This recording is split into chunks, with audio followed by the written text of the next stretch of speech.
कथा दिल में नहीं बैठ नहीं। क्यों? सती माता को अभिमान हो गया था। ये कथा बाचने वाला जब हमें प्रणाम कर रहा है तो कथा क्या सुनाएगा? कथा बाचने वाला कथा सुनने वाले को प्रणाम इसलिए करता है क्योंकि बाचने वाले से बड़ा, बोलो जम के, सुनने वाला होता है।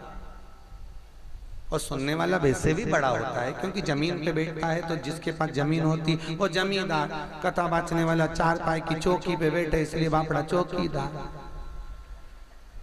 अब जमींदार बड़ा होता है, जमींदार तो पाँव भी लंबा कर ले,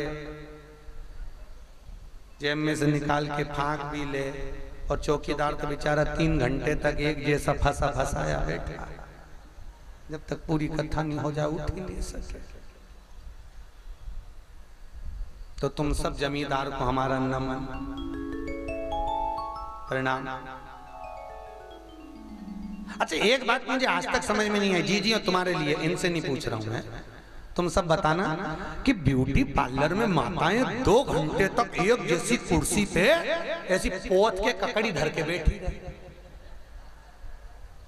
ना हाथ हिलाए ना पांव हिलाए ना मोबाइल चलाए, मुस्कुराए भी नहीं क्योंकि सल पड़ जाए, एक जैसी बैठी। मेरे को आज तक समझ में नहीं आया कि माँ 3 घंटा कुर्सी पे एक जैसी बैठी रहे, और यहाँ 3 घंटा बैठने में बाबा रामदेव का सारा आसन लगा लिया। मुझे आज तक समझ में नहीं आया कि ये लीला है क्या?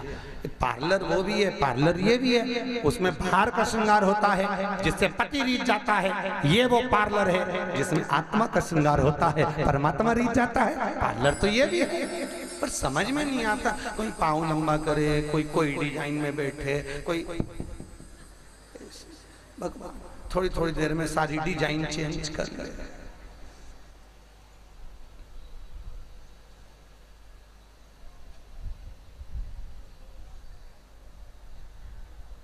भगवान क्यों? क्योंकि ये इंद्रियां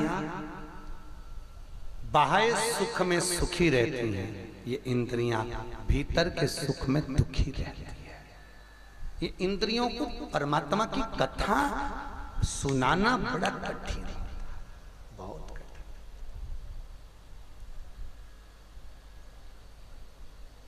चले सती मैया कि पिता दक्ष प्रजापति ने एक सभा रखी, शंकर जी को बुलाया, बैठे थे भोलेनाथ सभा में, खड़े नहीं हुए दक्ष प्रजापति को देखकर। दक्ष प्रजापति को क्रोध आ गया, ए शंकर तू मेरा दामाद है, जमाई है, तूने अपने ससुर का अपमान किया है, मैं तुझे श्राप देता हूं, तू शमशान में निवास करेगा। शंकर जी खुश होकर नाचने लगे। भगवान विष्णु बोले श्राप लगाए, आशीर्वाद में बैठ जाओ, नीचे बैठो। शंकर भगवान से पूछा, भगवान विष्णु ने तुम इतना नाच क्यों रहे हो? तुम्हारे ससुर ने तुमको कहा कि तुम शमशान में रहोगे, तो नाचने की जरूरत क्या है? शंकर भगवान बोले, मेरे ससुर जैसा दुनिया में किसी का ससुर नहीं होगा। मुझे प्लाट भी दिलाया तो ऐसी जगह दिलाया जहां लोग कब्जा ही नहीं करेंगे। शमशान में कौन कब्जा करेगा? शंकर जी खुश।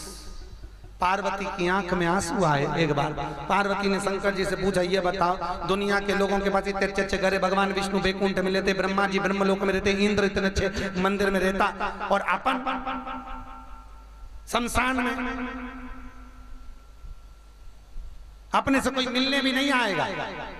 शंकर भगवान बोले, भले मत आन दे, नी भी आएगा तो लोग बांध के लाएंगे, पर लाएंगे अपने घर में, तो चिंता मत कर। आज भी नियम है, मुर्दे को लोग मालूम है कि मर गया, भागेगा नहीं, तो भी ऐसे कस कस के बांधते। अर्थी बांधने वाले भी एक्सपर्ट होते हैं, इनको प्रमाण पत्र मिलना चाहिए अर्थी बांधने का। इधर खड़े होंगे, इधर खड़े होंगे, खींच उधर से, खींच लो उधर, हाँ ऐसा खींच। अरे सबको मालूम है मर गया बापड़ा, नहीं भागेगा, फिर भी बांध के ले जाओ, क्योंकि शंकर जी ने पार्वती से कहा था अपने यहाँ नी भी आएगा तो बांध के लाएंगे, तो लोग आज ही बांध के ले जाते। खींच खींच। वो बेचारा ऊपर से सोच लिया होगा मर तो गया, अब काय को खींच रहे, बंद कर।